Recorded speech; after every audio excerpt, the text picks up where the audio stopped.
A lot has went on regionally since the last time we met up, so I'm going to send it over to a new face on the sideline, to Noelle Barnhart, to find out what's going on in the region.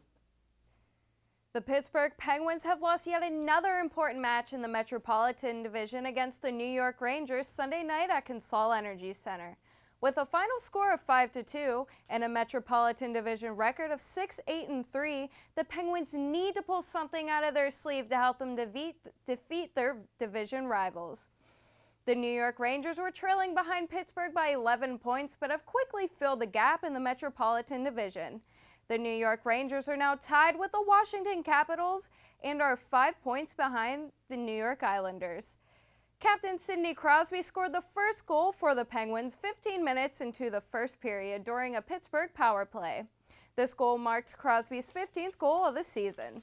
Marc-Andre Fleury blocked 13 out of 17 shots before being pulled early in the second period.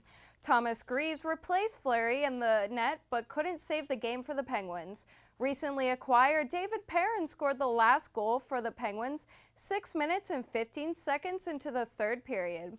Pittsburgh general manager Jim Rutherford acquired Perrin from the Edmonton Oilers earlier this month before the March 2nd trade deadline. The Penguins received Perrin January 2nd on a first-round pick.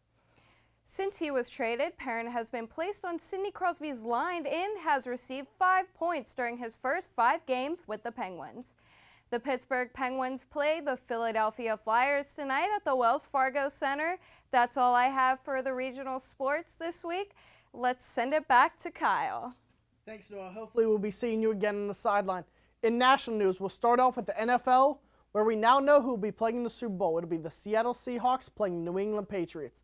Seattle played the Green Bay Packers in a hard-fought overtime game.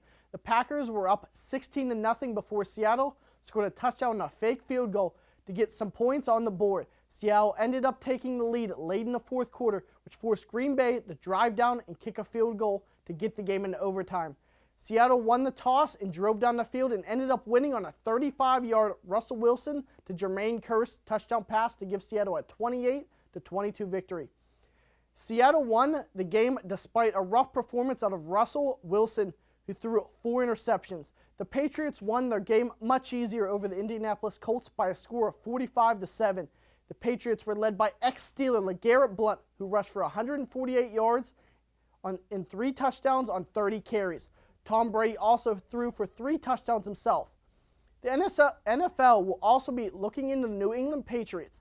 The reason why the NFL will be looking into the team is because they are looking into whether the team intentionally used deflated footballs during their game with the Colts.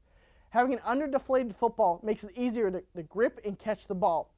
We're going to stay in the NFL, but we're going from the playoffs to the NFL draft, where something groundbreaking has happened, which is players have decided to stay in school. The number of underclassmen that have entered this year's NFL draft is 74, which is down from 98 that declared last year for the draft. This is the first time that number has went down.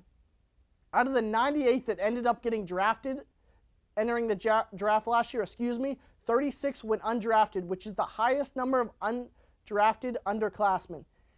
In Major League Baseball, one of the last big free agents has signed with the Washington Nationals. Max Scherzer signed a 7-year deal with the team worth $210 million. That $210 million will be spread out over the next 14 years, so he will get paid $15 million a season for the next 14 years. That deal also comes with a $50 million signing bonus. While we were on break from the sideline, the sports and media community suffered a tough loss with the passing of SportsCenter anchor Stuart Scott. Scott was one of my heroes and was a hero to many of the other people who were on this show, but also to people throughout the media community. Stuart Scott made it cool to be at the anchor desk because he was a cool guy. Scott carried a swagger around with him that made him unique because every time he went to that desk, he had that same swagger. Before Scott made his way to the anchor desk at SportsCenter, he worked his way up from local stations, then to smaller shows on ESPN. Then he was able to make his way onto Monday Night Football and SportsCenter. When Scott was diagnosed with cancer, he did not stop working. He kept going to the anchor desk every night, and he kept doing it with the same passion and energy he had always done it with. During a speech in last year's ESPYs, after he received the Jimmy Jimmy V Award, Stuart Scott said, "You beat cancer by how you live, why you live, and in the manner you live, which you live."